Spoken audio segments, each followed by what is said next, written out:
Usa ka pagtuo, usa ka tingog, usa ka katawhan.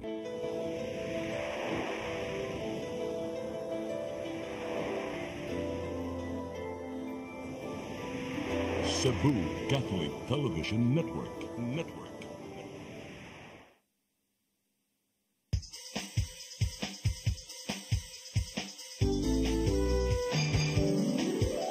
Hello Cebu, maayong buntag.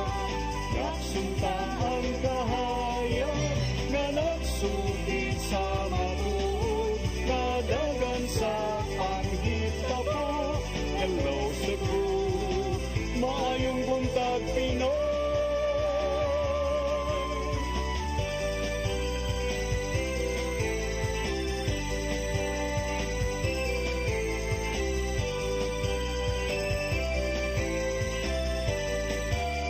Ang katutulungan sa mga katawhan.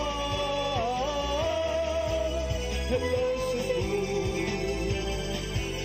hello Cebu, maayong buntag Pinoy, maayong buntag Pinoy, maayong buntag Pinoy.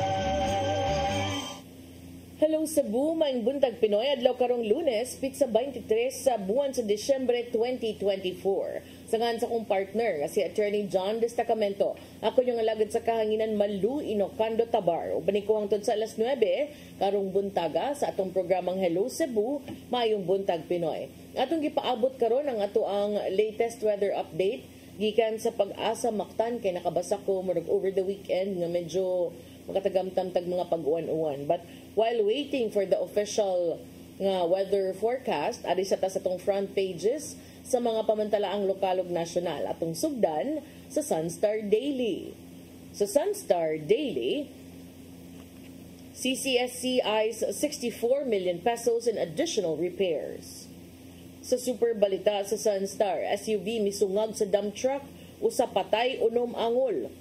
Sa The Freeman, in southern Cebu, 2 towns hit by landslides. Sa Banat News, sa The Freeman, duha ka dalan sa Dalagete ug sa Argao, duha ka landslides tungod sa pag-uwan.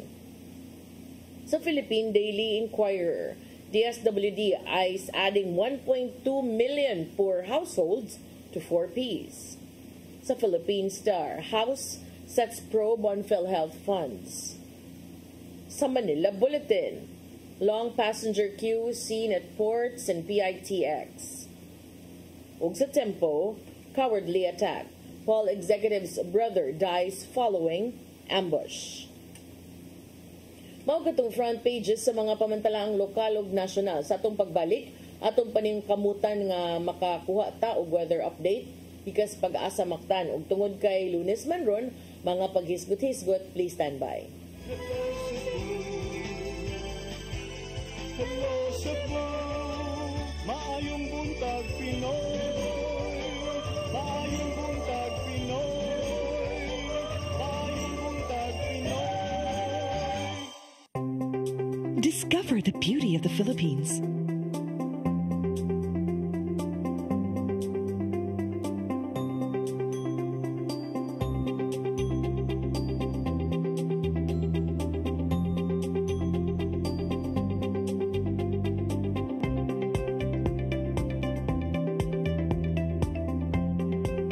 With Philippine Airlines, the country's flag carrier.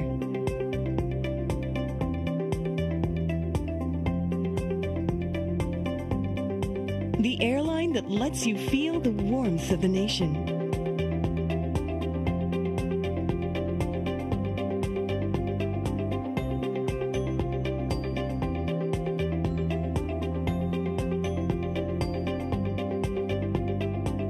Mabuhay!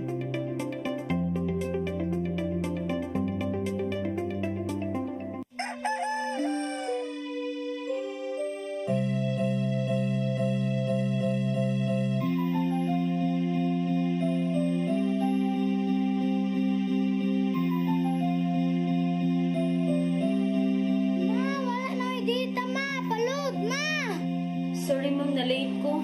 Nangita pa mong gusto para internet sa kong anak ma'am. Ay, wala na yung problema. Pag-sinisibo. Sinisibo, sinisibo. For your internet connection. And for the signal of your cable TV. So fast and straight that transmission to your home. Sinisibo. Sinisibo, sinisibo. Offers you to have fiber optics. For your viewing experience, perfect and clear so far. So great and affordable for you to enjoy. Cine Cebu Television Network Incorporated offers fiber to the home broadband internet bundled with fiber to the home cable TV connection. Cine Cebu Television Network Incorporated with its operation in Metro Cebu and the whole province of Cebu soon. And affordable for you to enjoy. Sinisibo.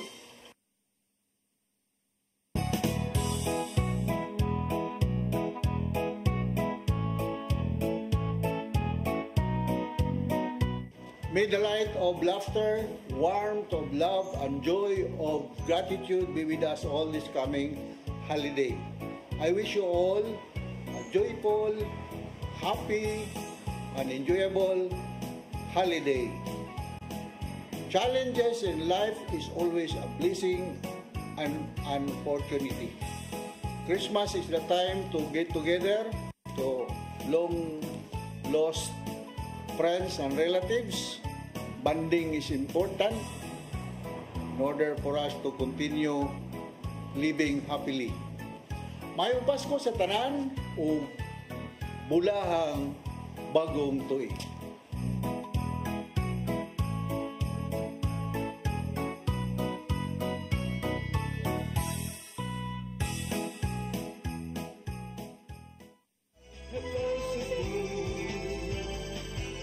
Hello Cebu, maayong buntag Pinoy, maayong buntag Pinoy, maayong buntag Pinoy. Balik sa Hello Cebu, may buntag Pinoy ning tungura atong dawaton atong latest weather update.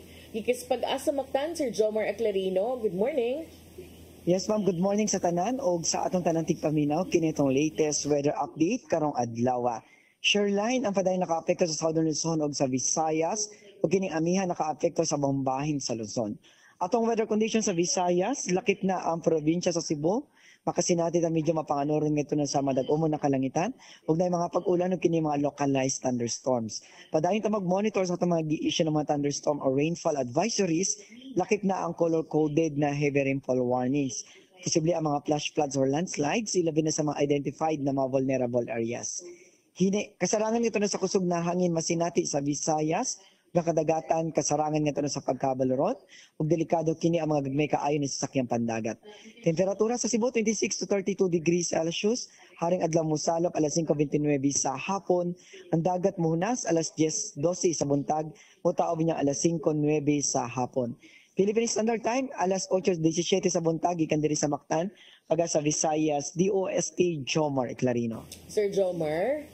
Yes ma'am, good morning. Yeah, sorry but murag natakdan ka sa ako ang pislango last week. Murag ikaw na say napagaw ron. Sir Jomar, kumusta man ang ato ang weather this week, especially Christmas Day? Yes ma'am, so ang shoreline kini ang convergence ng cold and warm air which is nakaabot diri sa Visayas. So kini atong bantayanon, labi na pag-celebrate nato this Christmas and New Year. So mostly cloudy to cloudy ta, with chances or moderate to high chance of mga pag-ulan o kini mga localized thunderstorms. Padayon na ta mag-monitor kining atong mga rainfall warning system kanang thunderstorm or rainfall advisories including the color-coded heavy rainfall warnings because pila ka days na nakasinating pag-uwan, saturated ng yuta, so delikado mga flash floods or landslide prone areas. Ilabi na busy to sa pag-celebrate, so mag-amping ka and magdala og mga pananggalang sa ulan. Okay, thank you Sir Jomar Aclarino ug Merry Christmas ninyong tanan dinas pag-asa Mactan. May sabayan ma'am o maayong buntag, Merry Christmas pod and keep safe everyone. Thank you. Mao kadto si Sir Jomar Aclarino gikan sa pag-asa Mactan, no? hasta si Sir Jomar in town na naabtan. Murag, kuan man siguro kung mag-check attendance ta, murag wa man siguro iwa na agi kapagaw or kaubo arong buwan na, December. Murag kuan, murag mapili na lang ang mga ligon o resistensya kay tungod sa weather. Unya, atong gingon ni Sir Jomar, magmatngon ta sa maabot ng mga adlaw, especially in the middle of celebrations sa Pasko, no? Kay even karon do na manggay tropical cyclone wind signal, although layo ni di nagud ni makasud sa ato ang kanang mga kung sa tawag ana kanang mga well populated areas, but dunay giisa unya pagka weekend nagkatawa ko kay bisan og kanang igurang mo hapit matud pa gi-declare gihapon kay nakasud man siya sa Philippine Area of Responsibility kaning tropical cyclone wind signal number 1 giisa sa usa ka area dito sa Palawan dapit kagahapon sa hapon subay sab niining pagsud ni tropical depression Romina dito sa southern portion na gyud sa Kalayaan Islands unya giisa ni dito base sab sa 5 PM forecast sa Pag-asa kagahapon. So bisag layo kaayo sa pagkangan lang yun nga nihapit si Inday Romina nakasud gyud sa Philippine Area of Responsibility mo tong giisa usab gihapon. So dito sa Rurok Island sa Kalayaan, Palawan, outside the Philippine Area of Responsibility but muhapit man gyud siya gamay. So murag igo ra yung nikuan nilili ba unya iyang mga iyang hangin 39 to 61 kilometers per hour. Unya ang iyahang kuana ni ang iyahang maximum sustained winds 55 kilometers per hour with gusts of 70 kilometers per hour niya moving northward at 35 kilometers per hour. Last ni nga nakita nasigpatan sa Pag-asa was over the coastal waters of Rurok Island, Kalayaan, Palawan, outside the Philippine Area of Responsibility. So nakitaan lang, nag-appeal lang sa gyud. So posibleng moagi siya sa southern portion of the Kalayaan Islands, and it must be noted that a brief entry within the Philippine Area of Responsibility is not ruled out. Maong ilahan na lang po gyud ning gi-appeal. Posible kuno mo sud gamay o as tropical storm category within the next 12 hours before weakening into a tropical depression for the rest of the forecast period. Samtang ang Pag-asa, sama sa giingon ni Sir Jomar Eclarino kaganina, may pahimangno nga posibleng makasinati tag moderate to intense rains nga mapaabot nga mahitabo sa pipila ka bahin sa Luzon ug Kabisayan tungod usab sa combined effects ni Romina and the shear line until Monday noon. O sa ka-gale warning, giisa usab sa Pag-asa over the northern and western seaboards of northern Luzon and the western seaboard of southern Luzon. So, mao na ang atong update. Magmatngon lang gihapon taliwa sa atong pagsaulog, sa ato ang pag-celebrate kanang magpabilin nga magmabinantayon, and of course, let us also make sure nga we party in a safe manner but still be mindful kay namang yung social media pages na ang Pag-asa mas may isang mag-monitor kanunay. Arita sa itong mga paghisgot-hisgot sa dili pataan ng weather o guban pa ari sa kus politika kay kani murag ko ani kanina against Philippine Area of Responsibility. Beta nakabasa man gud ko nga ang trust ratings ni Vice President Sara Duterte ug ni Speaker Martin Romualdez ni ubos ko no. So ang trust ratings ni Vice Presidente Sara Duterte ug ni House Speaker Martin Romualdez nakabantay ko no og nakakuha ko og significant nga pag-us-us base sa survey nga gipahigayon sa Pulse Asia Research Incorporated. Sa usa ka survey nga gipahigayon sa Pulse Asia ni adtong Nobyembre 26 hangtod sa Disyembre 3, ang trust rating ni Inday Sara, Vice President Duterte, miubos ngadto sa 49% gikan sa 61% ni atong Septembre. Taas-taas niya.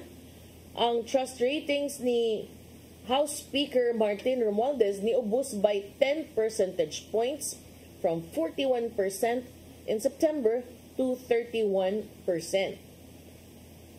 Ang approval rating ni Duterte miubos sad to 50% from 60% 2 months ago, samtang ang iyahang disapproval rating misaka by 11 percentage points. Samtang ang disapproval rating ni Romualdez misaka by 8 percentage points. Ang approval rating ni Presidente Ferdinand Marcos Jr. dunay minimal nga decrease at 48% gikan sa 50% ni adtong Septembre. Ang iyang trust ratings also went down from 50 to 47%, while disapproval ratings stood at 25%, 4% higher than in the previous survey. Ang distrust rating sa presidente, the chief executive, went 5% higher at 27%. Ang maong survey gipahigayon taliwa usab sa nagpadayon nga investigasyon or taliwa usab sa gipahigayon nga investigasyon sa House of Representatives kabahin sa giingong pagwari-wari sa pundo sa buhatan ni Duterte ug sa Departamento sa Edukasyon sukad ni atong Hulyo 2022 hangtod sa Agosto 2024 sa diyang siya nangalagad isip Secretary of the Department of Education. Base sa maong survey, ang mga respondents, ang mga nitubag sa survey, nagtuo nga ang pagkontrolar sa inflation, ang pagpasaka sa mga sweldo sa mga trabahante, o pagpakunhod sa kalisod, o pagkakabus mo ay tulo sa labing importanteng issue sa nasod. Ang Marcos administration doon na sa grado nga negative 80% in controlling inflation, negative 37% in addressing poverty, negative 29% in fighting graft and corruption, 26% in increasing workers' pay, 16% in reducing the problem of involuntary hunger, and 14% in creating more jobs.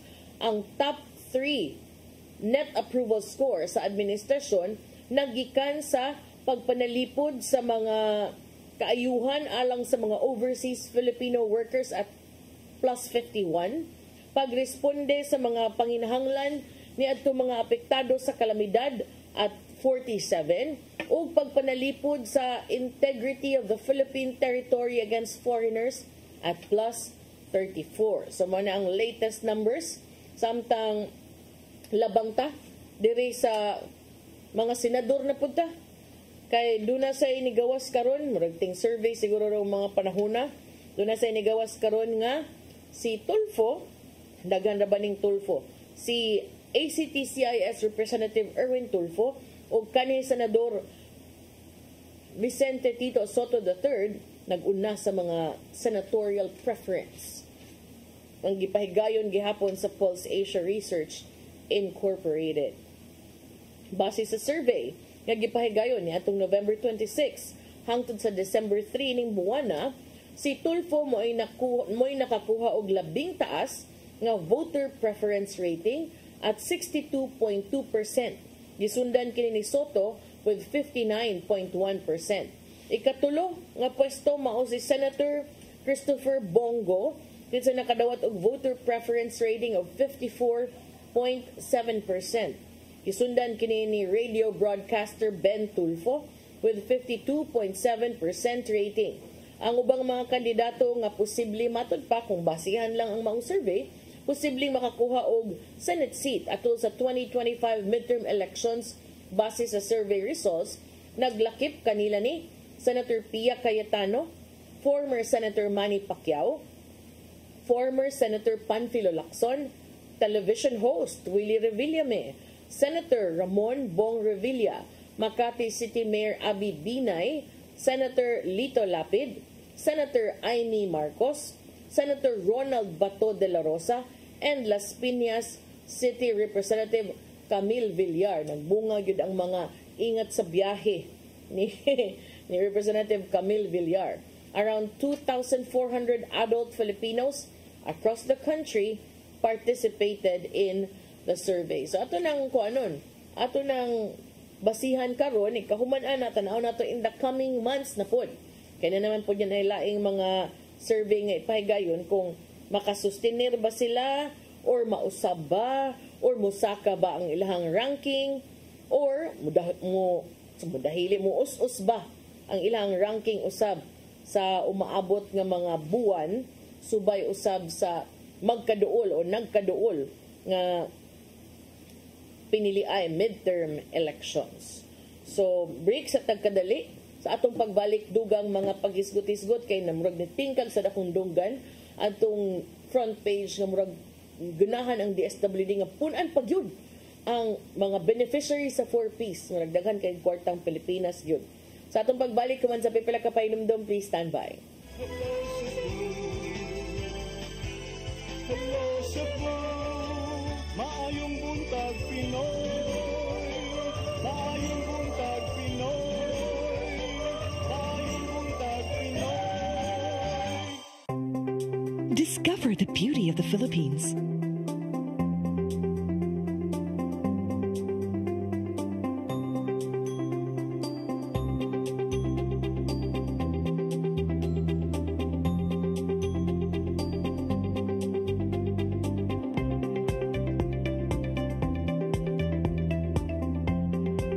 With Philippine Airlines, the country's flag carrier.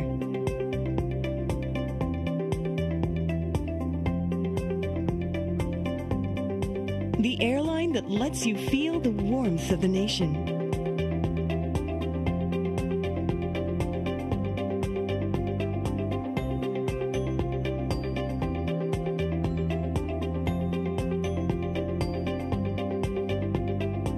Mabuhay!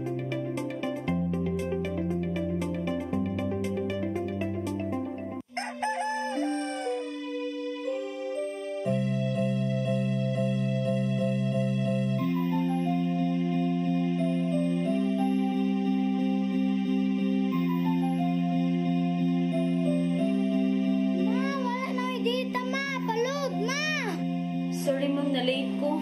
Nangita pa mong ko para internet sa kong anak ma'am. Ay, wala na yung problema. Pag sinisibo. Sinisibo, sinisibo, For your internet connection, and for the signal of your cable TV. so fast and straight the transmission to your home. Sinisibo. Sinisibo, sinisibo, Offers you to have fiber optics. for your viewing experience, perfect and clear so far. So great and affordable for you to enjoy. Sinisibo.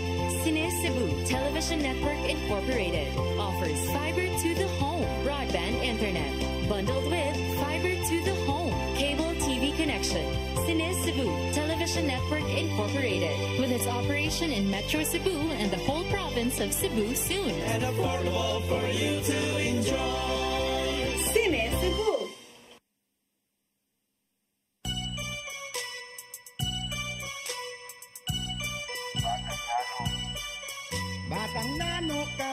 Batang nano kami, adlaw gabi ikumbati permi, bakalag pobre, basta happy lang mi, ang kinabuhi in ani gyud mi, padayon lang, suko sa hagit bisag matulimbang, padayon lang, ang kinabuhi in ani gyud mi, batang nano kami, adlaw gabi ikumpati permi. Pirming katawan o pirming tamayon, sila na ihasa among gigamyon sa among kahimtang. Laban lang gihamon, bisag sa katilingban, kaya no yanuhon, pagdayon lang pirmi, bisag usahay kapoy na. Ginoo ay bahala, tugyanaran sa iyaha, maugi ni ang storya sa among kinabuhi. Kami ang batang nano, gaantos sa mong kapobre. Batang nano kami, adlaw gabi ikumbati permi, bakalang pobre, basta happy lang ni, ang kinabuhi in ani gyud ni, padayon lang, suko sa hagit bisag matulimbang, padayon lang,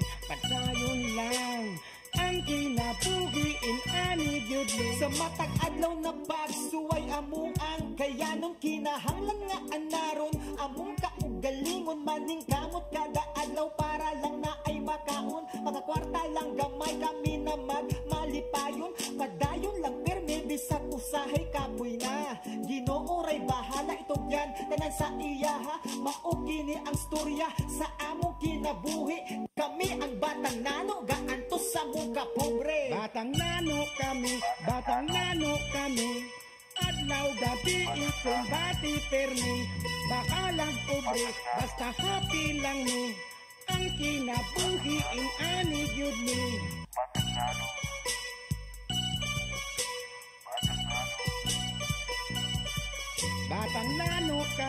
Batang nano kami, adlaw gabi ikumbati permi. Hello Cebu, hello Cebu, maayong buntag Pinoy, maayong buntag Pinoy, maayong buntag Pinoy. Balik sa Hello Cebu, may buntag Pinoy. Happy birthday di ay sa ato ang kani reporter sa CCTN nga si Glee Orculio kinsa anaa karon nakabase sa Bohol, sa Tagbilaran, Bohol. Happy birthday, Miss Glee. May you have more birthdays to come. Ug sa tanang mga nagsaulog sila ang adlaw na tawhan, karong adlaw, murag kagahapon birthday. Sakto ba? Birthday gahapon ni Dave, Ate Inday? Murag kita ko happy birthday sad ni Dave Samako. May you have more birthdays to come. Ug sa tanang nagsaulog sa ilang adlaw na tawhan, karong mga adlaw. Luoy ni sila mag-birthday at Inday, no? Kay tingob ilang pinaskuhan sa ilang birthday sa ilang birthday gift. But sad. Pwede lang good duhaon. Usa-usa ka birthday, usa sa Pasko.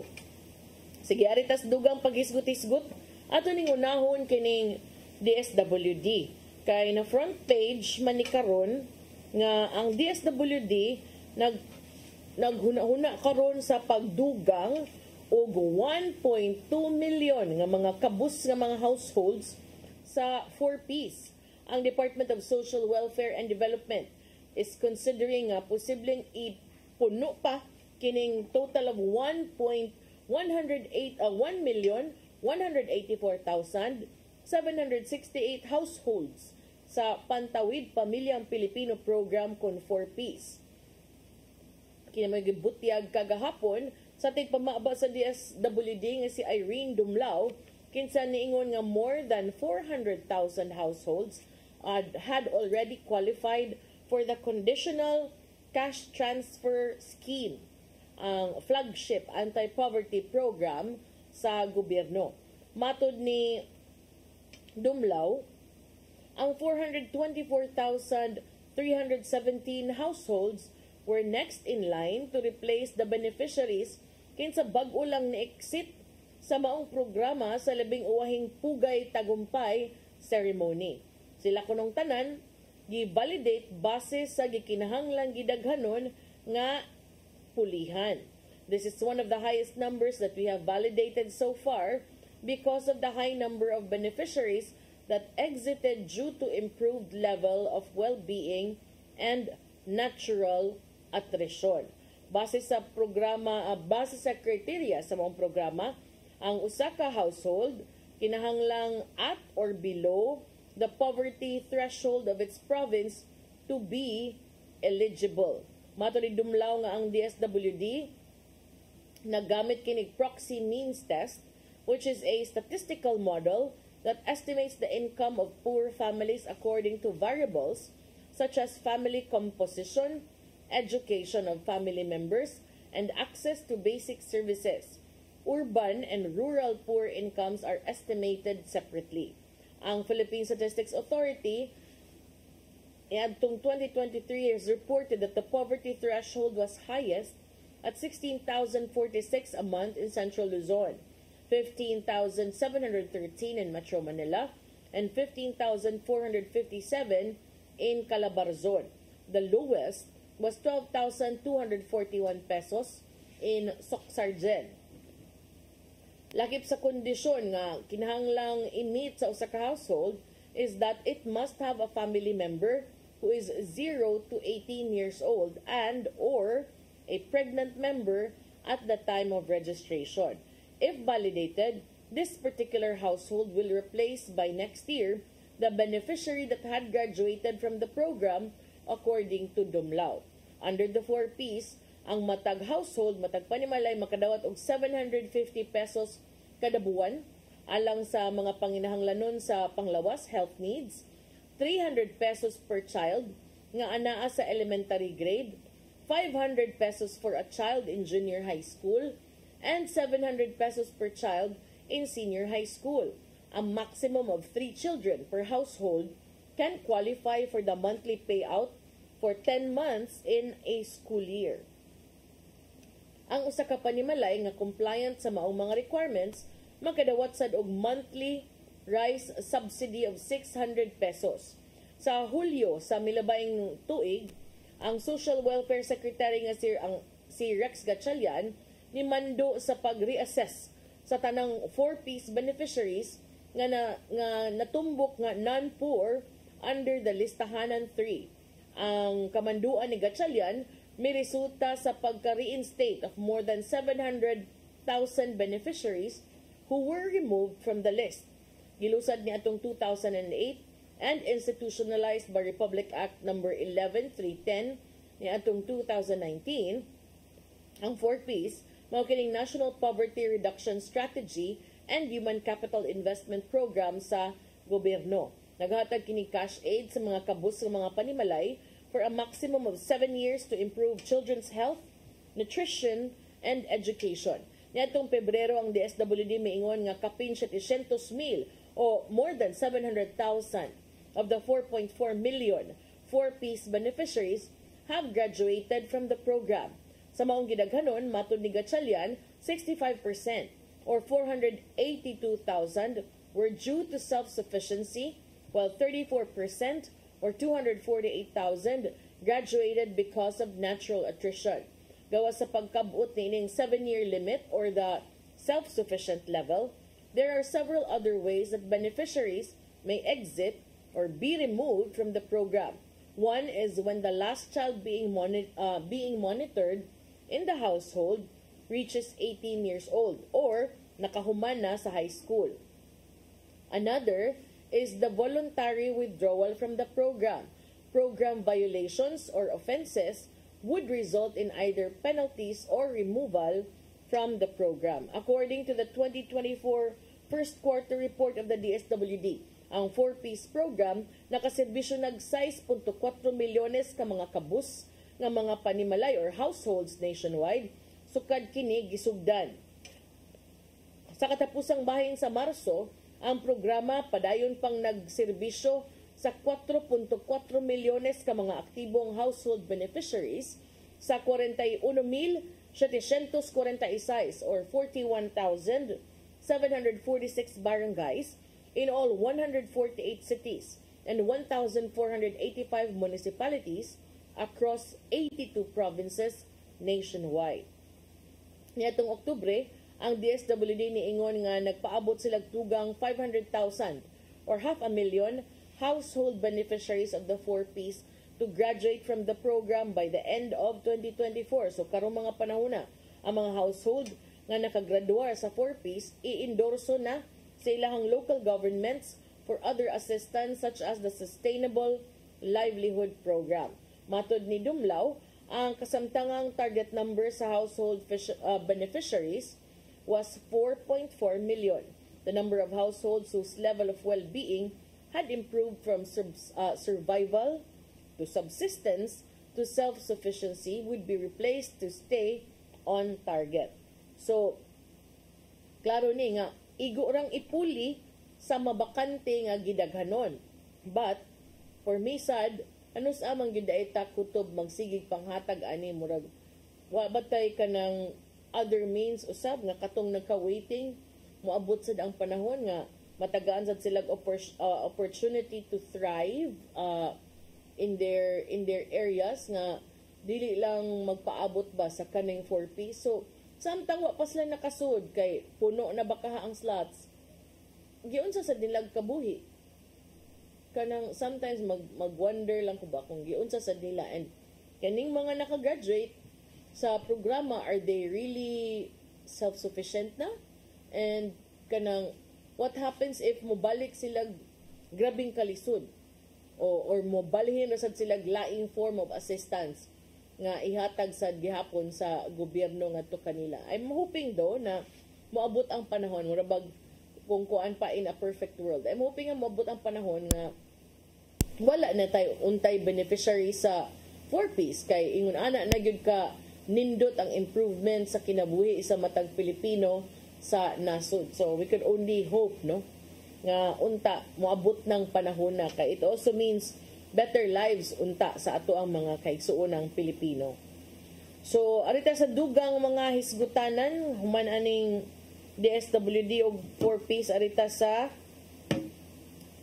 kaning over the weekend matud pa na dunay mga pagdahili sa yuta no dito sa Argao ug sa Dalaget. So ang diri sa Cebu di man kay kusog na lay some times of the day and some parts of the area na nakasinatig mga pag-uwan-uwan. Unfortunately, dili ingon ani ang nahitabo sa pipila ka mga bahin sa probinsya sa Sugbo tungod kay atong nasayran nga tungod sa grabing pag-uwan nga nasinati sa pipila ka bahin sa Cebu over the weekend, may resulta kini sa pagdahili sa yuta o landslides sa pipila ka mga lungsod sa southern part of Cebu. Dito sa Dalaget, usa ka landslide ang nahitabo sa sitio Canlawilaw, Barangay Dumalan, around 6 a.m. kagahapon. Ang maong insidente nakuha matud pa sa usa ka video nga gipost ni Mayor Ronald Alan Cesante sa iyang Facebook page kagahapon. Si Amer Espinelli, sakop sa Dalaget Municipal Disaster Risk Reduction and Management Office as a responder, mibutyag nga walay nakalas sa maong insidente. Apan iyang gipahimangno nga ang publiko kinahanglang magmatngon og di lang usa moagi sa maong dapit kagahapon sa buntag tungod kay nagpadayon sila sa clearing operations nga gipahigayon sa MDRRMO inabagan sa Municipal Engineering Office ug sa Philippine National Police. Samtang sa pagkahapon, may post na ang Dalaget MDRRMO sa ilang social media page nga maagian na ang daan pero partial pa nga maagian. Ang dalan kasamtangang gamay lang usa ang maagian nga nagpasabot na usara kasakyanan ang makalusot sa matag higayon. Pero kung ako mas may isang di lang sa moagi diha ug nailaing kaagian kay kana kay nilihok manggay na. So what's stopping it from moving again, di ba?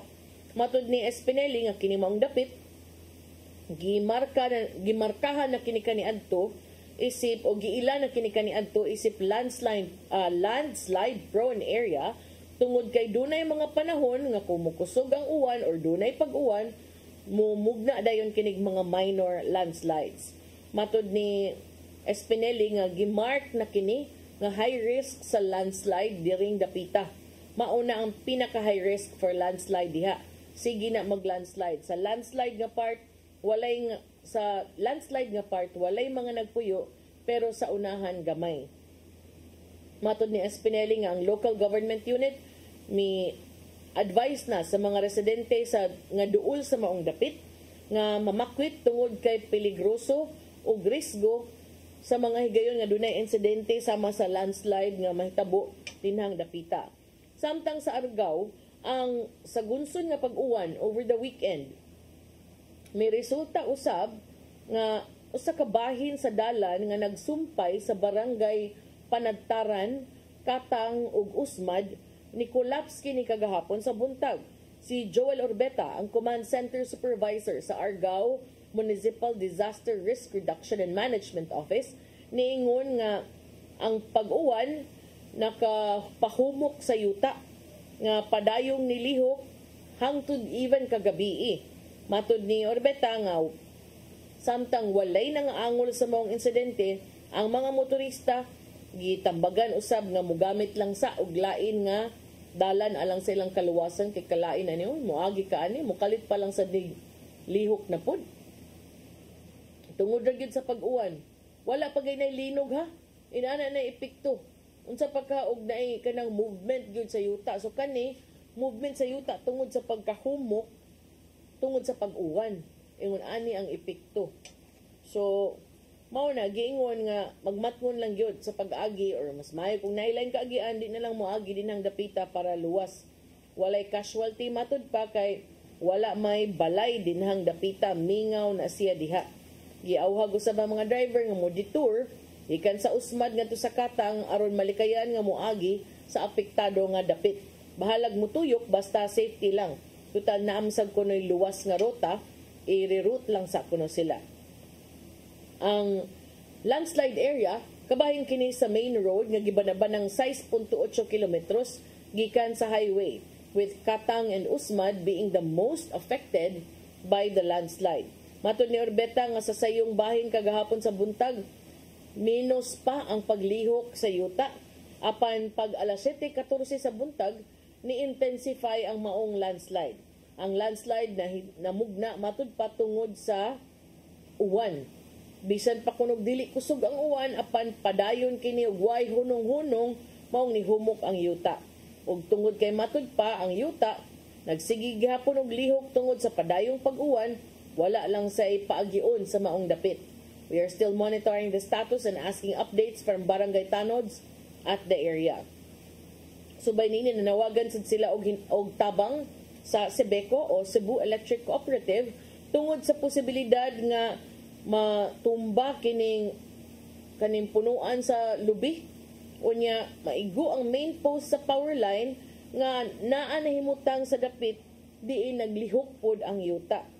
Nasayran nga ang maong daan sa barangay Panagtaran bag-o lang ni gipaubos sa road widening nga posible usang nakatampo sa pagka-disturbo na sa yuta diha sa maong dapit, maong mas dali na sad kining makasuyop og tubig. Matud pa sukad atong pagpadako karon pa pud ni ulan nga dugay ni undang. So mga ilahan ning gipangitaag paagi measures lakip sa pagbutang og caution signs o pagpakatap og mga personnel aron mopahibaw sa publiko nga ang maong dalan temporaryo lang unang gisirhan, gipatuman na nila tungod kay delikado gyud. Bahala nag adto sila atong tuyok, ang importante safety lang sad. So mao na no, walang takibaw. Dili sa tuwa di man kusog, wa makaayoy pag-uwan tatlo taligsik lang. Ginagmay nga pag-uwan pero didto dai sa pipila ka bahin in the same province of Cebu, doon na dai mga nahitabo ingon ani nga mga paglihok o pagdahili sa yuta. Last nga hisgutanan ato ning iapas. Ang CCSC, ang Cebu City Sports Center nga bag-o lang ni na kontrobersyal, di ba? After atong naguba or substandard matud patong oval o kuwang og sukod. Karon 5 months human siya giablihan after more than 1 year nga pagkasira. Kuy nagatubang naman sa niglaing round na sad sa pag-ayo and rehabilitation o gibana-bana nga ang magasto kapin sa 64 milyones pesos.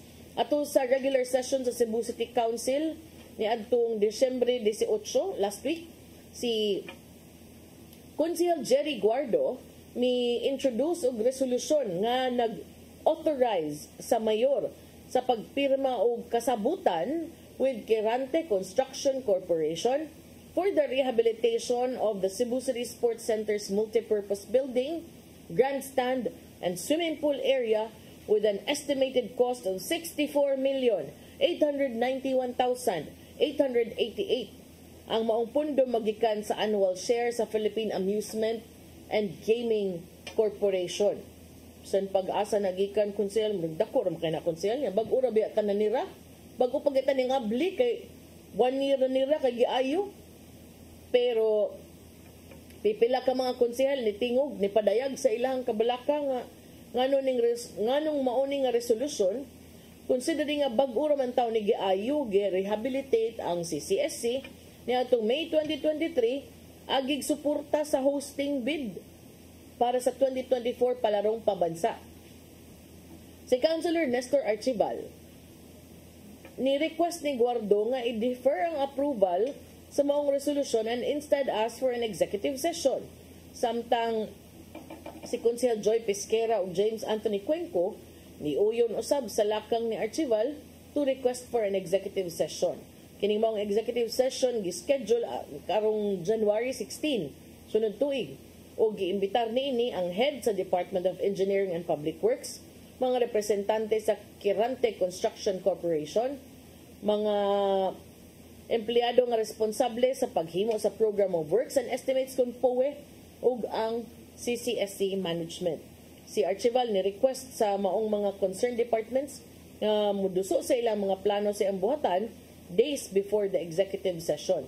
Sa iyang bahin si Guardo kinsa mo'y Pangulo sa Infrastructure Committee may padayag na ang scope of works covered sa bagong resolusyon was not covered in previous contracts. Matod ni Guardo ang bagong resolusyon nga dunay scope of work na naglakip sa rewiring sa tibuok Cebu City Sports Center to accommodate the installation of additional LED lights and walls. Matod pa, ang wiring sa CCSC outdated and carries high amperage. Matod sab ni Guardo nga ang maong trabaho maglakip usab sa repair and rehabilitation of classrooms, offices and dormitories, fire protection works, mechanical works, installation of closed-circuit television, installation of acoustic walls and awning windows, painting and plumbing. Dako-dako gid kuno ni scope of works na dili part sa previous resolution. Matod ni Guardo nga notice of award gi-issue ni atong November 16 sa Kirante Construction Corporation. Apan gipadayag ni Archival nga ang pag-award sa kontrata nga wa pa naaprubahi sa council is irregular. Matod ni Archival nga nganong inaani man, why is this? For me, this is something irregular. I asked for an executive session. Kinahanglan pasabton ta kung unsay ibutang because I cannot understand this.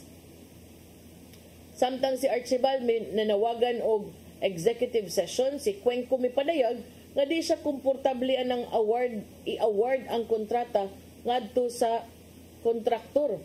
Gipadayag ni Cuenco nga nakahinumdum siya nga usa sa mga kanhi nga proyekto sa Kirante Construction mao ang giingong overpriced solar panels and the repainting of school buildings. Matod sa Philippine Contractors Accreditation Board website, ang Kirante Construction Corporation is a general engineering contractor nga anaa sa Central Visayas, gimanage ni Jonathan Mayonila Kirante, kansang license validity lasts until October 2025. Daghan sila mga projects ko, no? Kining mga construction firm, dalan, railway, bridges, irrigation, dams, ports, sewerage, and water treatment plants. So, gi-question sa ni Konsehal Joy Pesquera, nga naman nga, kinahanglan mo gasto og minilyon ang city government sa bagong CCTV system nga naa na may existing CCTV ang CCSC. Mahimo ko na ning duplication of what is existing in the sports center. Nahala, ngano sa kunong more than 1 million ang repair sa swimming pool. Nga bago raman ni na-renovate ang swimming pool under the sponsorship of the University of Cebu. Uy, naunsa, klaruan na Konsehal Guardo eh. Na, unya na lang ninyo pabuhat kiniguman sa eleksyon para walay mga duda-duda unya. Maklaro ba? Pero sakto ni, tunan og mayo. Kaya kung bago pa nagitrabaho nga nung trabaho naman sa tanig balik, uy, manam tay oras at tay padangat ang giandam ni Tatay Dodong ano yung pulong og kinabuhi.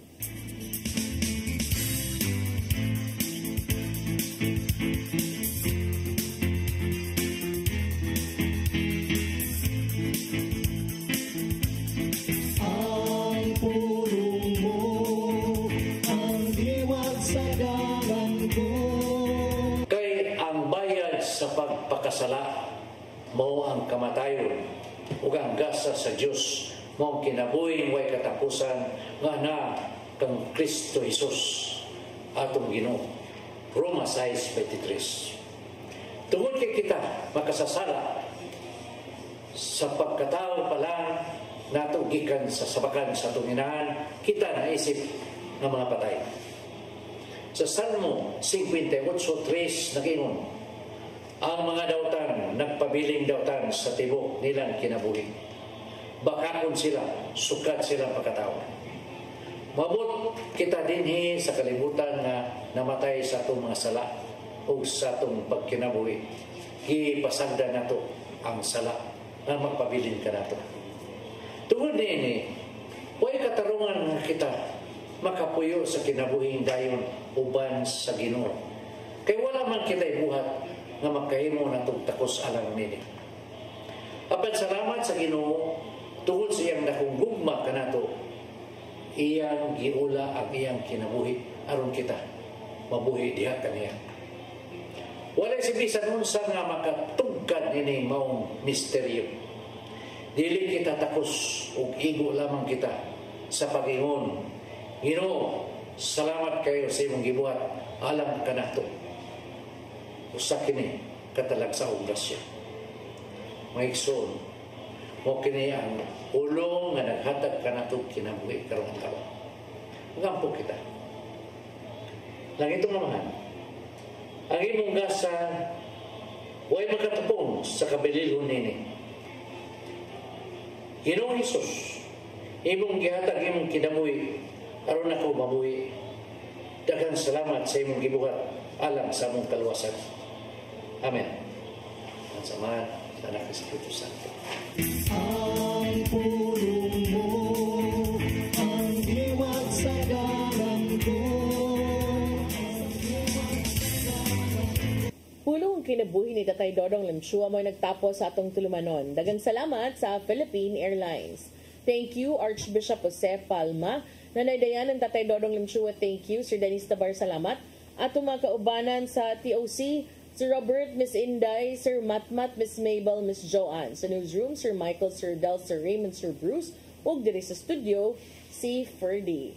Sangan sa kong partner nga si Attorney John Destacamento, kanyang alagad sa kahanginan Malu, Inocando, Tabar. Duha na lang yun kaadlaw, Pasko na. Merry Christmas ninyong tanan. Hinaot din nato makalimtan ang reason for the season and why we celebrate this every year. Salamat sa iyong pabakig-uban. Magkita tagbalik ugma sa atong programang Hello Cebu. Maayong buntag Pinoy. God bless us all and Merry Christmas. Kadaliya mo lang mapatayan kung sa'y kahulugan sa Pasko. Ito sa pasungan nagpakatao ang atong Ginoo. Paso na, paso na, paso na, paso na.